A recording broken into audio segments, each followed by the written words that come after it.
Hello everyone, students, 12th class. आज आप लोगों के लिए हम लोग अपना चैप्टर अगला लेकर आए हैं, chapter number 3 of the Indian economic development. The topic is agriculture, right. पिछले वीडियो में हमने चैप्टर 2 में 5 ईयर प्लान्स के अंदर हमने एग्रीकल्चर सेक्टर के बारे में थोड़ा बहुत पढ़ा था। चैप्टर 1 में भी आपने एग्रीकल्चर सेक्टर के बारे में थोड़ा सा समझा था। आज उसी को हमने आगे डिटेल में कैरी करना है। और एग्रीकल्चर सेक्टर के बारे में पढ़ना ज़रूरी क्यों है, उसके लिए आपको बता दूं मैं। एक स्टेटमेंट आपने कई बुक्स में पढ़ी है कि agriculture is said to be the backbone of the Indian economy. तो अगर उसको बैकबोन का यानी रीढ़ की हड्डी का नाम दिया गया, इसमें एग्रीकल्चर की इंपॉर्टेंस तो इंडियन इकोनॉमी बहुत ज़्यादा है। कहते भी हैं it is a prime source of the occupation and the main part of the national income. The major portion of the national income contributes to the agriculture, right. तो इसकी importance हम लोग डिनाई नहीं कर सकते। तो एग्रीकल्चर के बारे में पढ़ना और या कह सकते हैं उसके बिना इकोनॉमी के बारे में पढ़ना इंडिया के कॉन्टेक्स्ट में थोड़ा बेकार लगता है। तो आज हम एग्रीकल्चर के बारे में चलते हैं डिटेल में आगे। सबसे पहले जब हमने बात की इसमें प्राइम ऑक्यूपेशन है, तो इसकी इंपॉर्टेंस समझना बहुत ज़रूरी है आज कि आखिर एग्रीकल्चर इतना इंपॉर्टेंट क्यों है इंडियन इकोनॉमी के लिए। जब इंडियन इकोनॉमी हमारी जब आज़ाद हुई थी ब्रिटिशर्स के चंगुल से, तब हमने पढ़ा था कि उसमें काफ़ी बड़ा मेजर पोर्शन ऐसा था जो इंडियन एग्रीकल्चर में एम्प्लॉयड था, ठीक है, एग्रीकल्चर सेक्टर में काम करता था। आज की डेट में भी हमारा ऑक्यूपेशन सेक्टर में अगर हम देखें तो बहुत बड़ा मेजर वर्कफोर्स हमारा ऐसा है जो एग्रीकल्चर सेक्टर में ही काम कर रहा है, ठीक है। इसकी इंपॉर्टेंस और हम आगे चलते हैं, इन पॉइंट्स और क्लियर हो जाएगी। तो first point is contribution to the GDP. GDP में जो इंडियन एग्रीकल्चर का कॉन्ट्रीब्यूशन है 18% है। ये at the time of independence थोड़ा ज़्यादा था, मोर देन 50% था। कॉन्ट्रीब्यूशन कम होने का मतलब ये नहीं है कि इसकी इंपॉर्टेंस कम हो गई है। इसका मतलब सिर्फ ये है कि जो बाकी दो सेक्टर्स हैं, primary secondary and tertiary sector, उनकी थोड़ा कॉन्ट्रीब्यूशन थोड़ा सा ज़्यादा हो चुका है, ठीक है। मगर उन्हें सपोर्ट भी सारा एग्रीकल्चर से ही मिलता है। इसको हम आगे डिस्कस करेंगे अभी, right. Second point, supply of the wage goods. Wage goods में बेटा आती है सारी कंज्यूमर गुड्स, जो हमारे डेली यूज़ की चीज़ें हैं, खाने पीने के आइटम होंगी, चाहे आप उसको बिस्किट ले लें, नमकीन ले लीजिए, गेहूँ है, चावल है, चीनी है, आटा है, कपड़े हैं इवन, ठीक है। सभी चीज़ें हमारी कंज्यूमर गुड्स में आती हैं और इन सबका जो सप्लाई है कहीं ना कहीं एग्रीकल्चर से ही कनेक्टेड है, ठीक है। नेक्स्ट पॉइंट इसमें हमारा आता है source of the employment. Major portion of the workforce is still engage in the agriculture sector. बहुत बड़ा पोर्शन है, ठीक है, पहले से कम हो चुका है, मगर अभी भी काफ़ी बड़ा पार्ट, मोर देन 60% जो वर्कफोर्स हमारे अभी भी एग्रीकल्चर सेक्टर में ही एंगेज है। यानी पूरी इकोनॉमी के बड़े मेजर वर्कफोर्स को एम्प्लॉयमेंट कौन प्रोवाइड कर रहा है? एग्रीकल्चर। तो यहाँ भी इसकी इंपॉर्टेंस नजर आती है। Next to the next point, supply of the raw material and demand for the finish goods of from the industry. कैसे? एग्रीकल्चर और इंडस्ट्री एक दूसरे से इंटरकनेक्टेड है। एक तरफ एग्रीकल्चर इंडस्ट्रीज को रॉ मटेरियल प्रोवाइड करता है, फॉर एग्जांपल जो हमारी फ्लोर मिल्स वगैरह उनके लिए वीट प्रोवाइड करता है, ठीक है, राइस मिल्स के लिए राइस प्रोवाइड करता है। इसके अलावा कॉटन जो हमारी इंडस्ट्री है, यानी टेक्सटाइल इंडस्ट्री, उसके लिए कॉटन प्रोवाइड करता है, ठीक है। तो ये तो एक तरह से रॉ मटेरियल सप्लाई हो गई। ऑन द अदर हैंड जो इंडस्ट्रियल गुड्स प्रोवाइड कर रही है, जो इंडस्ट्रीज प्रोड्यूस कर रही हैं गुड्स को, फॉर ट्रैक्टर है, हार्वेस्टर मशीन्स हैं, जो इनके केमिकल फर्टिलाइजर्स वगैरह हैं, ये सभी चीज़ें जो इनकी सप्लाई है ये कहाँ जाती है? एग्रीकल्चर सेक्टर में सारी जाती है। तो एक तरह से एग्रीकल्चर उनकी डिमांड करता है, कंज्यूमर भी है इंडस्ट्रीज़ का, और इंडस्ट्रीज़ के लिए रॉ मटेरियल की सप्लाई भी प्रोवाइड कर रहा है साथ साथ, ठीक है। Next point, international and the domestic trade. बहुत बड़ा कंट्रीब्यूशन है एग्रीकल्चर का इसमें भी। इंटरनेशनल ट्रेड के आप जानते हैं, बहुत फ्रूट्स हैं, वेजिटेबल्स हैं, कपड़े हो गए, ठीक है, बड़ी मतलब हमारी जो एक्सपोर्ट गारमेंट का काम है वो बहुत बड़ा है हमारे पास। इसके अलावा बहुत सारे स्पाइसेस हैं और भी कई चीज़ें ऐसी हैं, टबैको वगैरह है, कॉटन है, जूट है, ये सब चीज़ें अभी भी सप्लाई होती है। इंटरनेशनल ट्रेड में बहुत बड़ा कॉन्ट्रीब्यूशन है इनका। सिमिलरली डोमेस्टिक ट्रेड में जो हमारी चीज़ें हम ट्रेडिंग करते हैं, जैसे खाने पीने की चीज़ें, आप देखते हो कि अपने घर के आसपास जो आपके शॉप्स दिखती है उसमें मैक्सिमम पोर्शन अगर आप ध्यान से सोचें तो जो भी चीज़ें हमें नज़र आती हैं उन शॉप से, वो सारा एग्रीकल्चर से हमारे पास आ रहा है कहीं ना कहीं, ठीक है। Okay, next point, support to the transport, warehouse etcetera and other similar industries. तो अगर आप देखें तो जो जिन्हें हम कहते हैं ऑक्सिलरीज टू ट्रेड, ऐसी सभी इंडस्ट्रीज को मेजर जो काम दिया हुआ है, मेजर जो हमारा उनका जो पोर्शन कवर करता है वो कौन करता है? एग्रीकल्चर ही करता है। ट्रांसपोर्ट के बारे में तो कहा जाता है, बल्कि जो हमारा रोड एंड रेल नेटवर्क है उसका मेजर कैरियर कौन है? एग्रीकल्चर ही है, ठीक है। इसके अलावा वेयर हाउसिंग में आप देखते हो, warehouses basically agriculture goods के लिए वेयर हाउस बनाए जाते हैं, ठीक है। तो इन सभी चीज़ों के लिए आप देखें तो बैंकिंग है, इंश्योरेंस है, इन सभी कामों में कहीं ना कहीं एग्रीकल्चर का रोल हमें नज़र आता है। तो बेटा ये सारे पॉइंट्स बहुत ही क्लियरली समझा देते हैं हमें कि एग्रीकल्चर की इंपॉर्टेंस को इंडियन इकोनॉमी के अंदर हम लोग डिनाई नहीं कर सकते। ओके, अब आते हैं इनकी प्रॉब्लम्स की तरफ। इंडियन एग्रीकल्चर की इंपॉर्टेंस हमने समझ ली, और इतनी इंपॉर्टेंस होने के बावजूद भी एग्रीकल्चर सेक्टर हमारा कहीं ना कहीं अभी बहुत लैक है, बहुत पीछे है, पिछड़ा हुआ है बहुत ज़्यादा। अभी इसको हम बैकवर्ड एग्रीकल्चर ही कहते हैं। क्यों कहते हैं, उनके रीजंस हम पढ़ेंगे सारे प्रॉब्लम्स के अंदर। प्रॉब्लम्स क्या हैं और इसके जो कुछ मेन फीचर्स हैं वो भी यहाँ साथ साथ डिस्क्राइब हो जाएंगे, तो आप ध्यान से सुनिएगा। सबसे पहले लो productivity.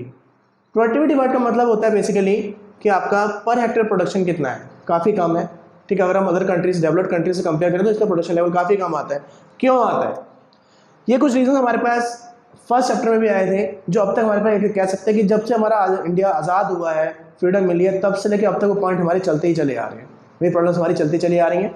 First example, dependence on the rainfall.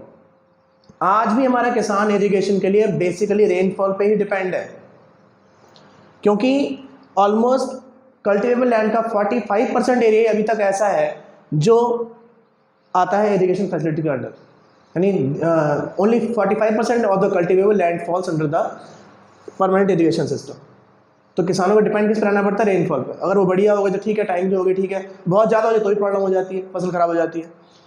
और दूसरी बात यह है कि हमारा किसान अभी भी अपने ट्रेडिशनल मेथड्स पे रिलाई करता है, वो साइंटिफिक मेथड्स पे अभी उनका भरोसा नहीं है, उनका आउटलुक अभी तक वही चल रहा है, जिसकी वजह से प्रोडक्शन लेवल हमारा मतलब कम ही है। ठीक है, ग्रीन रिवॉल्यूशन मैं काफ़ी अचीव किया, पर अगर हम उसने लंबे टाइम स्पैन के अंदर देखें तो जितना डेवलपमेंट हमारा होना चाहिए था उतना भी एग्रीकल्चर में नहीं हुआ है। Okay, move to next point, small and scattered land holdings. जो हमारा लैंड सिस्टम है, लैंड का रिडिस्ट्रीब्यूशन भी हुआ, जमींदारों से जमीन लेकर किसानों को बांटी गई, सब कुछ हुआ, मगर वो हमारी जो फैमिली बिजनेस सिस्टम है उसकी चलते जो ज़मीनों का साइज़ है, खेतों का साइज़ है, वो लगातार छोटा होता जा रहा है, और वो भी जगह जगह बिखरा हुआ है। एक छोटे पीस ऑफ लैंड पर, स्मॉल पीस ऑफ लैंड पर आप एक बड़े साइंटिफिक मशीन को यूज़ नहीं कर सकते। और एक हार्वेस्टर मशीन की बात करें, उसका साइज़ इतना बड़ा होता है, उसके एक प्रॉपर विड्थ चाहिए चलने के लिए, तो एक छोटी ज़मीन पर उसको हम यूज़ नहीं कर सकते। ठीक है, कोऑपरेटिव फार्मिंग का मतलब है किसान आपस में मतलब जो एक सोसाइटी बनाकर फार्मिंग करते हैं, वो यहाँ पॉसिबल नहीं है इसी वजह से, क्योंकि खेतों का साइज़ जगह जगह बिखरा हुआ है, तो आप कोऑपरेटिव फार्मिंग कैसे करेंगे वहाँ पर। ठीक, मॉडर्न इनपुट्स का यूज़ हो ही नहीं पाता इसी वजह से, क्योंकि एक बड़े स्केल का हमें बड़ा फील्ड साइज चाहिए जो यहाँ पर अवेलेबल ज़्यादातर जगह पर नहीं है अभी भी। Okay, next point, conventional outlook. किसानों का सोचने का नज़रिया, अभी भी किसान उस खेती को सिर्फ अपना सेल्फ सब्सिस्टेंस का मीन मान के चलते हैं, वो उसे अपनी आजीविका की जगह अपने पेट भरने का साधन मानते हैं अभी भी। ठीक है, वो उसको एक प्रॉफिट वेंचर नहीं समझते, उनके हिसाब से क्रॉपिंग का पर्पस मतलब वो एक कमर्शियल आउटलुक नहीं है उनके पास अभी भी, वो अभी भी उसको सेल्फ सब्सिस्टेंस के लिए यूज़ करना चाहते हैं। ठीक है, अब होता क्या है इसके चलते कि इसी आउटलुक की वजह से किसानों के हमारी जो कहा जाता है एग्रीकल्चर सेक्टर है, डिस्गाइज्ड अनएम्प्लॉयमेंट का सबसे बड़ा सोर्स यही है, क्योंकि जितने लोग उस पर काम करने के लिए चाहिए उससे कहीं ज़्यादा लोग उस पर काम कर रहे हैं। एक्चुअली देखा जाए तो उन एक्सेस लोगों का या एक्सेस लेबर का, एक्सेस वर्कफोर्स का कंट्रीब्यूशन तो कुछ उसमें है ही नहीं, ज़ीरो है। तो जितने लोग वहाँ रिक्वायर्ड है उससे ज़्यादा लोग वहाँ काम पे लगे हुए हैं, क्योंकि उनको नज़र ही नहीं आता कि हम यहाँ पे काम, हमारा कंट्रीब्यूशन आ भी रहा है या नहीं आ रहा। ठीक है, next point, lack of the finance. बच्चों, एग्रीकल्चर एक ऐसा सेक्टर है जहाँ पे फाइनेंस की नीड अचानक होती है, क्योंकि बहुत लंबा टाइम स्पेंड इसमें होता नहीं है। ठीक है, अब उतनी अर्जेंट नीड के अंदर जो हमारा एक ऑर्गेनाइज मार्केट फाइनेंस सिस्टम है, वहाँ से लोन मिलना थोड़ा मुश्किल काम है, पेपर वर्क बहुत होता है, डॉक्यूमेंटेशन बहुत होते हैं, जिसको पूरा करने में किसान घबराता है। कई बार कोलेटरल उसके पास सिक्योरिटी जो जमा करते हैं बैंक वाले, वो उनके पास नहीं होती जमा करने के लिए। ठीक है, तो ऐसे केसेस में एक अर्जेंट नीड में और क्विक रिस्पॉन्स, अगर आपको क्विक लोन चाहिए तो साधन कौन है आपके पास, सिर्फ वहाँ के प्राइवेट लैंडलॉर्ड्स। ठीक है, और मनी लैंडर्स हैं जो इंटरेस्ट रेट चार्ज करते हैं बहुत हाई। किसान इस चीज़ में फंस जाता है कि मजबूरी में उसे जल्दबाजी में से लोन लेना पड़ता है मनी लैंडर से, क्योंकि उसके पास ज़्यादा वो पढ़ा लिखा है नहीं, डॉक्यूमेंटेशन उसके पास ज़्यादा होता नहीं करने के लिए, तो कहाँ जाएगा अल्टीमेटली, वो मनी लैंडर के पास। मनी लैंडर क्या करेगा, बहुत हाई इंटरेस्ट रेट पर उसको नीड तो उसकी पूरी कर देगा, मगर इंटरेस्ट रेट कई बार इतना हाई होता है कि कई बार किसानों की ज़मीनें तक चली जाती हैं उस इंटरेस्ट को पूरा करती हैं। ठीक है, और रिजल्ट क्या निकलता है कि किसान आज की डेट में, हमारा बहुत सा किसान महाराष्ट्र में आप हर साल देखते हैं किसानों के केस आते हैं कि वो सुसाइड कर रहे हैं। बहुत ही दर्दनाक कंडीशन है ये कि इतने इंपॉर्टेंट सेक्टर होने के बाद भी किसानों की हालत हमारी अभी भी खराब बनी हुई है। ओके, नेक्स्ट पॉइंट हमारे पास आता है lack of the marketing system. जो हमारा फूड क्रॉप, हमारी जब क्रॉप्स तैयार हो जाती है तो उसके बाद उनको सही मार्केट तक पहुंचाने का सिस्टम भी इंडिया में अभी डेवलप पूरी तरह से नहीं हो पाया है। कुछ शहरों में तो ये चीज़ है, कुछ किसान, हमारे बड़े बड़े स्टेट्स ऐसी हैं, डेवलप्ड स्टेट हैं जहाँ पे किसानों को फैसिलिटीज़ अच्छी मिली हुई हैं, पर बहुत सी स्टेट्स अभी भी ऐसी हैं जहाँ पर हमारे मार्केटिंग सिस्टम ऑर्गेनाइज नहीं है। होता क्या है, इस पॉइंट के थोड़ा सा ऊपर मैं रिलेट करना चाहता हूँ फाइनेंस के साथ, कि जो मनी लैंडर्स हैं जब वो उनको लोन देते हैं ब्याज के लिए ऊंची ब्याज दरों पर, तो उसके बदले में क्या करते हैं फिर वो, कि जब फसल तैयार हो जाती है तो उस फसल को वो फोर्सफुली उनसे खरीद लेते हैं कम दामों पर, कि आपको अपना ब्याज चुकाना है, इंटरेस्ट पे करना है, तो उसके बदले अपनी फसल आप हमें दे दो। उस फसल को बाद में चाहे हाई रेट पर वो जाके मार्केट में बेच लें, पर अल्टीमेटली किसानों को क्या मिलता है, एक बहुत ही मार्जिनल रेट मिलता है, बहुत ही कम पैसा मिल पाता है, जिससे उनके प्रॉफिट्स बहुत लो रह जाते हैं। प्रॉफिट्स लो रहने की वजह से उनकी अपनी ज़रूरतें पूरी नहीं हो पाती हैं और किसान कहीं ना कहीं अभी भी बैकवर्ड कंडीशन में या माइजरेबल कंडीशन में हमारा किसान पड़ा हुआ है। ठीक है, तो आज के अपनी इस वीडियो में हम लोग सिर्फ इसकी इंपॉर्टेंस, प्रॉब्लम्स हमने कवर की हैं। नेक्स्ट पार्ट में इसके आगे इसकी पॉलिसीज देखेंगे, इससे उभरने के लिए, इस एग्रीकल्चर सेक्टर को डेवलप करेंगे कि हमने गवर्नमेंट ने क्या क्या किया और हम बाकी बिजनेस क्या ले सकते हैं, ये हम पढ़ेंगे अपने नेक्स्ट वीडियो में। टिल देन गुड बाय, घर पे रहिए और सेफ रहिए।